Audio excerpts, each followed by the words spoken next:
Okey, bismillahirrahmanirrahim. Assalamualaikum, salam sejahtera pada abangku yang dirindui selalu. Okey, apa khabar semua? Harap semua okey lah, steady lah Right. Okey bang, hari ni gitar special bang. Gitar Ibanez RG, warna merah ni kan. So belakang dia warna hitam. Right. Okey, belakang ni memang saya saja tak tutup dululah kan. Untuk kita nak check dulu kan. Okey bang, banyak masalah bang gitar ni. Serius, memang saya nak cakap pun macam nampak buruk nah kan pasal gitar ni. Tapi memang banyak masalah lah gitar ni. Jadi Ibanez ni adalah versi replika. Dalam bahasa kebiasaannya kita panggil dia gitar fake lah Right. So gitar ni owner beli daripada online lah daripada online. Berasal daripada Sarawak bahagian pedalaman sana kan.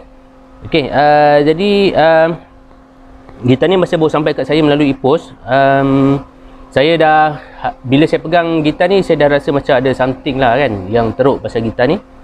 Okey lah, jadi saya saya dah letak atas meja tu, saya nak set up, saya nak buat postmortem. Jadi lepas saya dah letak atas meja tu kan, saya dah letak atas meja tu, saya dah postmortem, saya belik, saya ambil tools, saya check satu persatu. Jadi lepas saya dah belik semua satu-satu tu kan, saya dapati apa yang saya lihat tu, apa yang saya tengok tu adalah lebih teruk daripada apa yang saya jangka.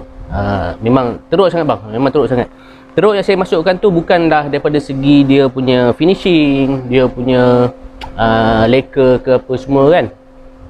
Teruk yang saya masukkan tu adalah dia punya quality workmanship untuk fretworks. Alright.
Lepas saya cek, memang betul lah kan apa yang saya cek, apa yang saya tengok tu. Saya dapati hampir ke semua fret ni dia tak rapat dengan fretboard. Dia tak rapat bang. Jadi bila dia tak rapat tu, saya dah tepuk dahi dah. Aduh, ini problem lah ni cakap kan. Sebab apa? Bila dia dah tak rapat tu, biasanya saya akan refret balik gitar ni kan. Sepatutnya gitar ni perlu di refret semula kan. Tapi tak apalah, kita based on owner punya budget kan. Jadi saya pun buatlah setup Jadi apa yang saya buat adalah, ke semua fret tu, saya punya direction sebelum saya nak memulakan kerja-kerja fret leveling, saya punya direction adalah ke semua fret tu kita mesti rapatkan dia ke fretboard. Itu nombor satu. Sebab apa? Kalau kita terus buat fret leveling, no point bang. Sebab dia berpotensi untuk bila kita buat leveling tu masih okey lagi, tapi bila kita nak crowning tu, fret tu bila dia tak rapat, jadi bila kita mengenakan sedikit pressure kepada fret tu kan, kita nak buat crowning tu kan, kita kena ada pressure sikit kan. Jadi fret tu berpotensi untuk bergoyang. Dia bergoyang macam tu kan. Jadi level yang kita buat tu no point abang, dia akan lari balik kan. Jadi saya glue semua fret balik kan. Saya glue balik daripada tepi, sebab saya dapati fret tu langsung tak degam. Memang langsung tak degam bang kan. Boleh umpil dengan tangan. Kalau dari tepi tu boleh umpil dengan tangan, dia cabut kan. Jadi dia punya workmanship dia memang, kalau dalam 10 tu saya bagi 1 je lah bang. Serius saya cakap, minta maaf Memang saya bagi satu je dia punya workmanship dia tu. Kertas sampai boleh masuk dekat bawah. Bahagian yang terangkat tu kita boleh masukkan kertas kat dalam tu. Punyalah tinggi dia punya terangkat tu kan. Okay, tak apalah. Jadi apa yang saya buat, saya bubuh super glue dekat tepi tu. Saya masukkan daripada tepi tu kan, masukkan daripada tepi dan saya clamp. Saya clamp zone by zone. Jadi bila saya clamp zone by zone tu, satu kali clamp tu, satu zone tu, saya biarkan dalam masa 1.5 jam hingga 2 jam setengah kan. Dia memang lama bang. Sebab apa? Sebab kita nak tunggu gam tu betul-betul matang. Dia kering tu biar betul-betul matang. Sebab apa? Sebab in future nanti at finishing level nanti, maksudnya dalam fretboard punya dressing tu, kita nak bubuh minyak, kita nak bubuh apa-apa kan yang boleh smoothkan gitar tu untuk kosmetik kan. Jadi minyak tu dia berpotensi untuk membuatkan gam tu jadi lekang balik sekiranya gam tu dia tak matang. Kan. Jadi kalau saya ambil radius block tu, saya clamp dekat sini. Sekali clamp tu 2 jam. Sekali clamp 2 jam. Sekali clamp 2 jam. Sekali clamp 2 jam. Sebab saya pakai radius yang pendek dan saya tak pakai radius yang panjang. Sebab bila yang pendek tu dia lagi konsisten. Dia masuk tu lagi konsisten kan. Sebab yang panjang tu dia tak risiko untuk tidak konsisten tu ada. Sebab tak kesemua neck fretboard ni dia synchronize. Ada yang radius belah sini macam maksudnya dia tak synchronize lah kan. Maknanya bila kita buat yang pendek tu dia lebih risiko tu kurang sikit. Risiko untuk fret tu masuk tak rata tu kurang. Jadi possibility untuk fret tu masuk rata tinggi kalau kita menggunakan radius block yang pendek kan. Itulah, sini 2 jam, sini 2 jam, sini 2 jam, sini 2 jam kan. Memang satu hari kan. Satu hari tu clamp saja bang. Satu hari tu saya buat clamp je kan. Tapi kita kena make sure lah dekat belakang ni kita protected belakang ni alhamdulillah lah dia tak ada apa nama ni, tak ada kesan-kesan calar bala, lekuk-lekuk, tak ada alhamdulillah lah Sebab apa? Sebab kita buat protection kan. Lepas kita dah buat clamp tu semua tu, barulah kita boleh buat fret leveling dan sebagainya. So dalam sudut yang lain, dia punya tepi fretboard ni, dia punya fret dia sangat-sangat tajam kan. Ada kasar, saya nampak ada kesan-kesan kikir, ada kesan-kesan yang tak best lah kalau kita tengok kan. Jadi kalau owner gitar yang tak tahu kan, dia tengok gitar tu memang tak nampak lah. Tapi kalau macam orang yang macam saya ni, bila dia tengok, asal tajam fret ni, kita boleh rasa benda tu bang. Sebab itulah benda yang antara mula-mula yang kita tengok quality fretworks tu. Daripada situ kita boleh tengok. Kita boleh tengok quality fretwork seseorang tu daripada macam mana dia buat fret end.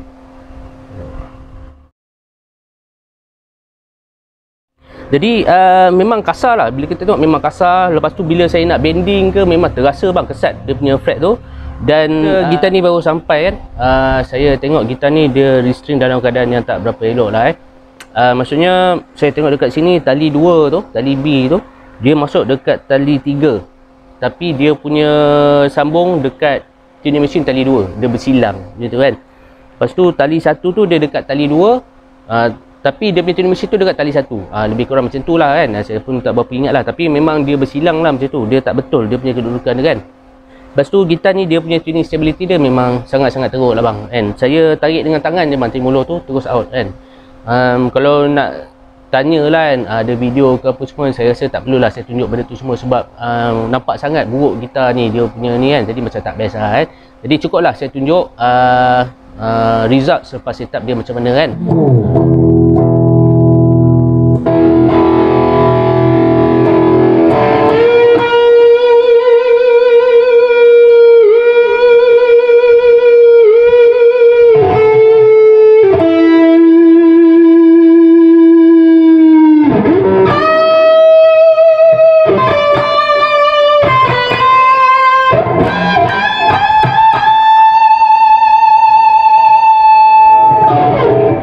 Lah dapat balik dia punya bunyi tu kan. Alright, so yang ni sound dari M Randall ni. Saya tak pakai apa-apa effects, tapi ada satu pedal ni, jadi kita try bunyi dia macam mana kan. Alright. Jadi lepas dah buat tuning stability, saya dah check betul-betul fret rose dia, saya dah tighten up, saya dah bubuh grease, saya dah bubuh macam-macam lah bang. Saya service, saya buat intonation balik kan. Memang dia drag masa yang lama. Sebab apa? Sebab kita nak synchronise dia dengan dia punya fretboard ni kan.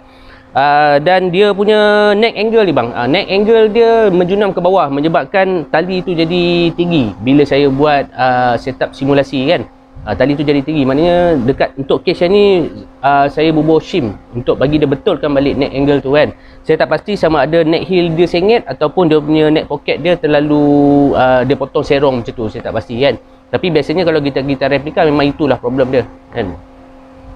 Jadi kalau kita tengok dekat belakang ni dia ada font J-Craft Japan. Japan bang. Kan. Lepas tu dia ada nampak ada pusar kayu hitam kat sini kan. Yang ni biasanya kayu-kayu yang dah berpenyakit lah Yang dah berpenyakit. Memang kalau saya rasa kalau saya QC Ibanez pun memang saya tak allow lah kayu macam ni dipasang kan. Tapi yang ni nampak dia ada hitam kat sini menunjukkan kayu tu dah berpenyakit kan. So far daripada segi dia punya spray, dia punya buatan dia kan, saya tengok okey lah, boleh masuk akal lah kan. Masuk akal, saya tengok okey lah, cantik kan, dan sebagainya cantik. Cuma dia punya setup je lah, dia punya setup dia punya fret workmanship, lepas tu setting untuk fret rose dia tak berapa cun lah itu je kan. Yang lain tu okey lah right. Lepas tu bang, dia punya locking nut ni, locking nut ni rendah kan, dia rendah sangat sampai sangkut, sampai tali 6 ni dia sangkut dekat fret 1 ni. Dia sangkut. Jadi saya terpaksa bubuh shim dekat sini juga kan. Jadi bila saya tengok dekat sini, dia potong pun sengit bang. Dia potong pun sengit. And kalau kita tengok dekat sini, dia potong kayu untuk locking nut slot tu sengit. Bila dia sengit tu saya terpaksa nak adjust. Dia nak adjust tu makan masa bang. Dia bukan je kita make dia macam tu je, sebab kita nak benda tu comply dengan kita punya standard kan. Jadi ada standard-standard yang kita tak dapat achieve tu, selagi tak achieve selagi tu kita akan cubalah untuk dapatkan yang optimum untuk gitar ni. Tapi alhamdulillah lah saya dapat optimalkan semula. Actually gitar ni kalau saya nak buat betul-betul kan, sini saya kena route. Dekat locking nut ni saya kena route betul-betul. Kena route, lepas tu sebab bila kita route tu kita tak perlu ada shim dekat sini kan. Jadi bila kalau boleh gitar tu tak boleh terlalu banyak sangat shim lah kan, memang tak berapa elok lah sikit-sikit tu tak apalah. Tapi kalau dah sini shim memang macam tak best lah kan. Kita kalau boleh biarlah benda tu, shim tu kita dapat minimize kan. Boleh pasang tapi jangan banyak sangat kan. Macam yang ni memang untuk kita nak balancekan balik memang terpaksa lah, kita terpaksa bubuh shim dan sebagainya kan. Jadi bila saya tengok dekat sini dia punya kualiti, dia punya kualiti dekat sini nak kata rendah tak rendah, nak kata tinggi tak tinggi, dia punya kualiti tu kan. Tapi okey lah, boleh lah pakai kan. So intonation masa mula-mula ni dia punya saddle dia semua ke depan straight dia kan. Dia tak boleh macam tu bang. Dia punya scale untuk tali dekat saddle dengan locking nut ni dia tak sama.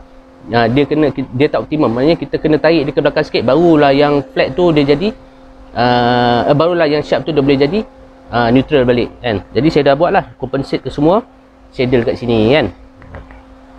Jadi kalau kita nak dengar dia punya intonation dia kan,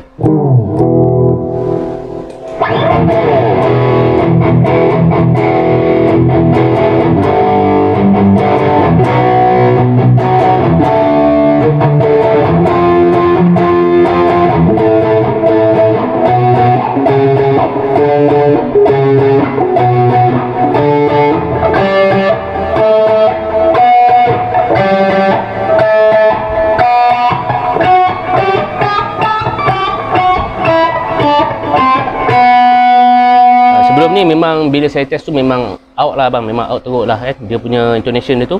Tapi alhamdulillah lah boleh selesai Okey, sekarang ni saya pakai pedal EVH 50x50 ni.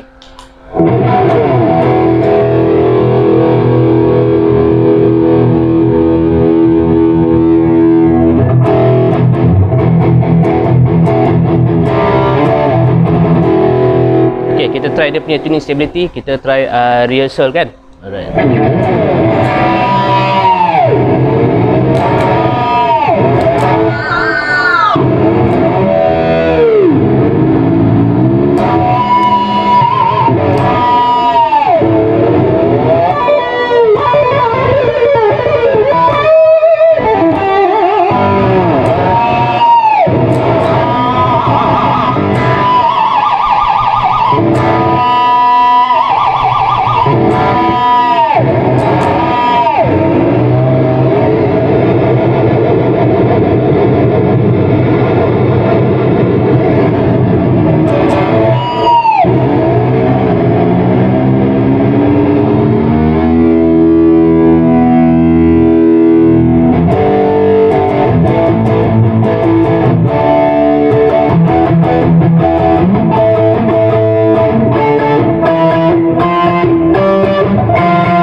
Okey, berdasarkan apa yang saya ceritakan tentang masalah ni sebentar tadi kan, mungkin nampak macam ringan je masalah tu kan, sebab saya dah kecilkan skop yang besar tadi tu. Saya cerita yang poin-poin saja kan. Jadi kalau saya nak ceritalah bang kan, ke semua apa dia punya masalah ni, macam tak biasa kan, macam dah memburukkan sangat gitar-gitar ni kan.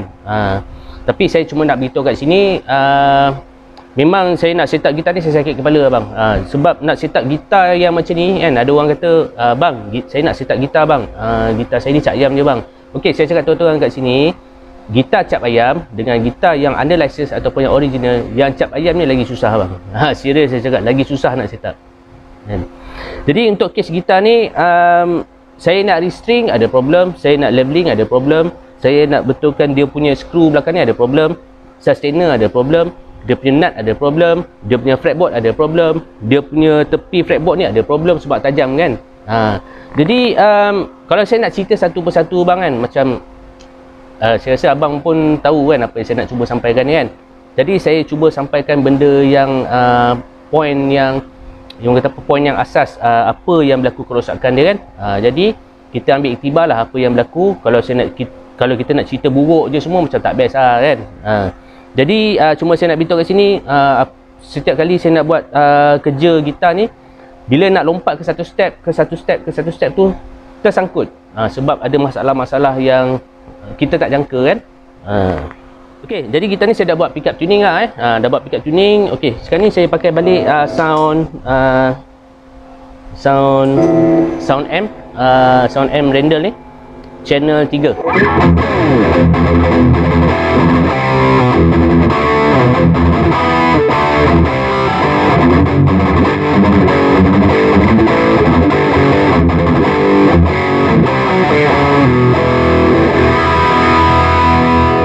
Alhamdulillah lah, saya dah dapat balik dia punya playability yang optimum kan. Okay. So setup gitar ni, dia punya string action height saya dapat achieve 1mm. Okay, dia punya bunyi yang saya dapat macam ni.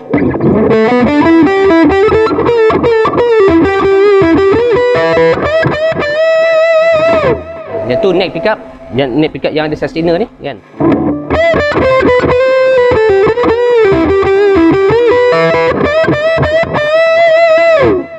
Okay, bridge pickup.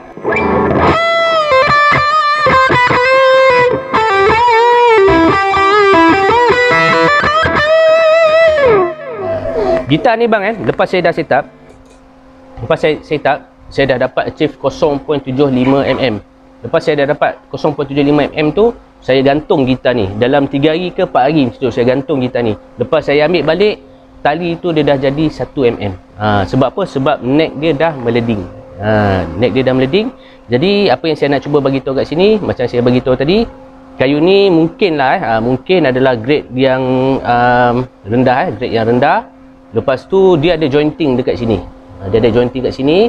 Sini dengan sini kayu tu dia gam sekali, dia buat jointing kat sini. Jadi dia berpotensi untuk tidak dapat menahan tensioning tali yang meregang ketika kita gantung. Biasanya saya akan gantung bang. Saya gantung 24 jam kan, nak tengok dia punya neck, kita punya setup untuk truss rod tu okey ke tak okey kan. Jadi bila setup truss rod kita tu tak okey, maksudnya sama ada dua, sama ada kita punya neck relief tu tak berapa optimum ataupun keadaan gitar dia sendiri, kualiti gitar tu sendiri kan. Biasanya kalau buat refret, kalau buat setup memang saya akan gantung dulu sebab saya nak check dia punya ketahanan kayu tu. Untuk kes gitar ni saya gantung dalam 2 hari. Saya gantung 2 hari tu, neck tu dia jadi tali tu dia jadi tinggi. Daripada 0.75mm tu saya main okey dah, cun. Tapi lepas saya gantung, neck tali tu dia jadi 1mm, maknanya neck tu dia dah meleding. Dia menyebabkan tali tu tinggi sikit. Jadi itulah setup yang optimum untuk gitar ni, 1mm.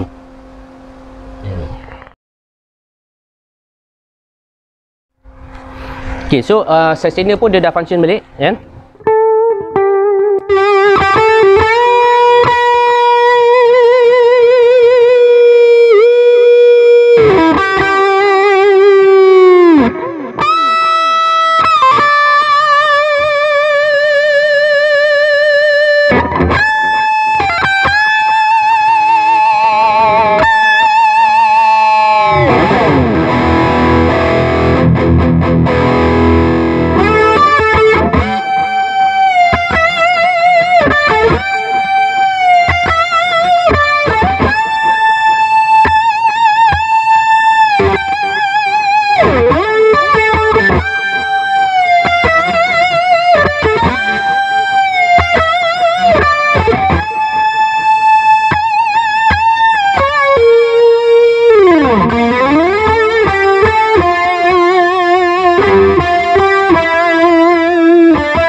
Jadi apa yang kita beli itu yang kita pakai alright. Jadi gitar ni owner beli dengan harga RM2,800.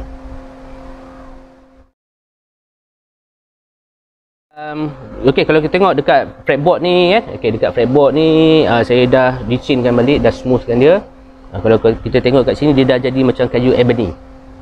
Jadi macam kayu ebony, dia dah jadi hitam coklat ke hitam-hitaman kan.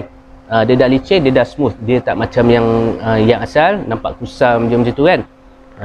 Jadi dia punya tepi fretboard ni pun saya dah licinkan balik. Semuanya mengambil masa bang, semuanya mengambil masa sebab kita nak buat kerja tu dengan teliti, dengan detail, dengan halus kan. Sebab benda ni instrumen bang. Kita bukannya boleh buat benda ni dengan macam bertukang kan, tak boleh bang. Dia kalau bertukang gitar ni dia lain. Bertukang dengan setup gitar dia tak sama kan. Jadi kalau macam ada separuh orang tu tengoklah kan, dia punya tahap standard dia setup macam mana kan. Makin tinggi tahap standard orang tu, makin baguslah dia punya hasil kerja Jadi dah tak ada timbul lah isu fret terangkat, dah tak ada timbul isu fret tu boleh masuk, kertas boleh masuk dekat bawah, tali tersangkut bang. Tali boleh tersangkut dekat sini, fret dekat tepi ni kan. Kita tak naklah benda tu berlaku Saya dah lanyak tremolo, saya dah buat intonation apa semua, saya dah solo. Pendek cerita, gitar ni dah lasak lah, dah lasak balik. Tapi walau macam mana pun kita jangan expect dia terlalu lasak sangat terlalu lasak sangat, sebab kita tak tahu tahap kelaksakan dia punya bridge, dia punya nut ni kan. Lupa nak cakap, dia punya nut ni lagi kecil daripada fretboard. Barulah saya perasan, apasal lah, patutlah aku pegang dekat sini rasa macam tebal je neck ni kan, dia lebar sikit. Bila saya tengok nut ni kecil pun saya perasan, oh patutlah kecil. Saya rasa neck ni dia belah sini dia tebal sikit. Kan, tapi still boleh main lah still boleh main. Okey, ni ada satu lagi gitar Gibson replika, Gibson fake kan. Okey, yang ni dia Gibson Les Paul custom ni. Okey, yang ni masalah dia pun lebih kurang sama dengan yang tadi tu, tapi yang tadi tu teruk sangat lah. Yang ni dia okey sikit lah, cuma yang ni dia punya isu dia dua bang. Isu dia fret dia uneven banyak sangat. Lepas tu dia punya tali dia tinggi, lebih kurang 3mm lebih bang, lebih daripada 3mm. Saya cakap Masya Allah, macam manalah nak main gitar ni kan, memang tak boleh main langsung kan. Jadi setup yang ada sekarang ni adalah 1mm. So 1mm tu saya dapat tone yang macam ni.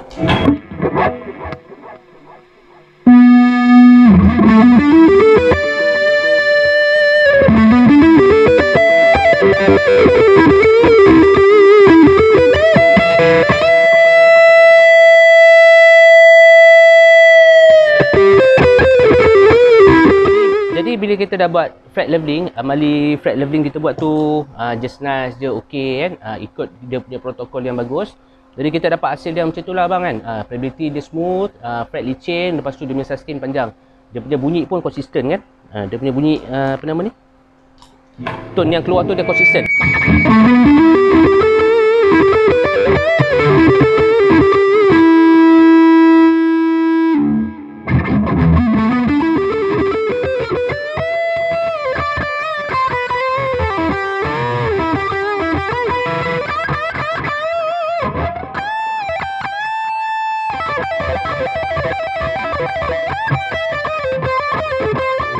Right.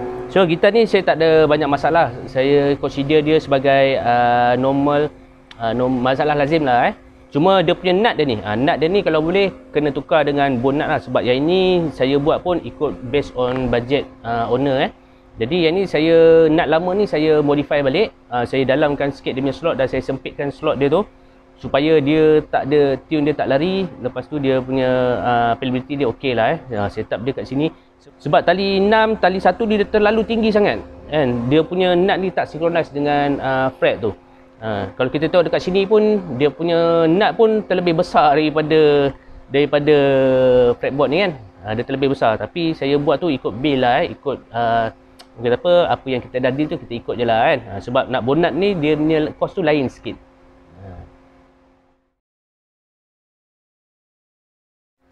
Jadi dia punya sound clean dia.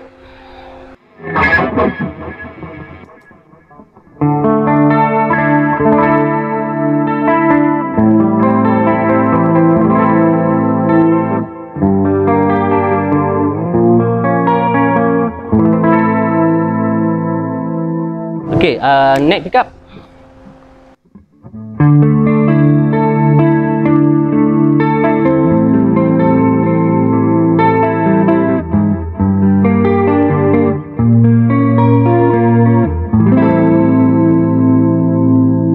Sound clean dia kan. So alhamdulillah saya dapat selesaikan masalah gitar ni. Okey, last saya nak dengarkan dia punya bunyi distortion dia kan.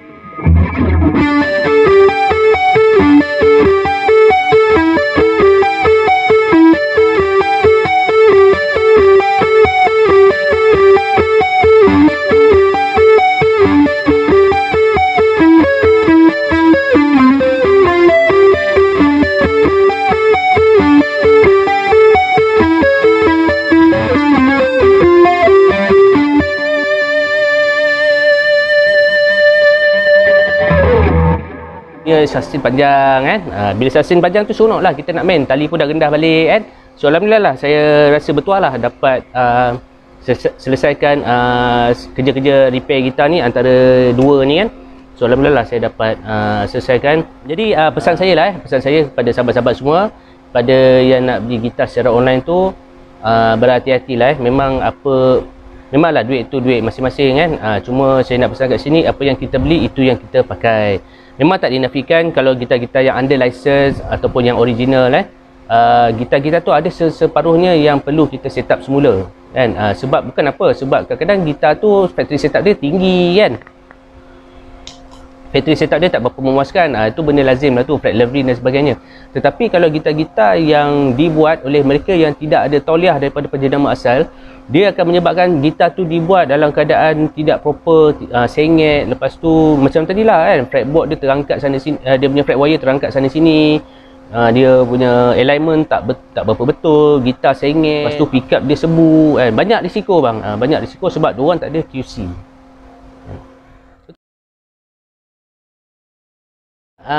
Sekian sajalah review saya tentang gitar Gibson Les Paul dan Ibanez ni. Okeylah, saya rasa betul lah dapat setup gitar ni. Walaupun banyak masalah, tapi memang itulah kerja saya, iaitu menyelesaikan masalah-masalah gitar. Tak kira lah gitar fake ke, gitar yang apa-apa lah kan, high end sampai ke low end, sampai ke fake. InsyaAllah kalau kena dengan gayanya, kena dengan deal dia, kerja tu akan berjaya akan berjaya dengan saksama. Hingga kita berjumpa lagi dalam episod yang akan datang. Sekian, terima kasih. Assalamualaikum. Yang mana belum subscribe tu, yang baru jumpa channel ni, bolehlah subscribe sebab ada banyak lagi video bang lepas ni. Banyak lagi kita menunggu untuk buat review. Okay, bye. Assalamualaikum.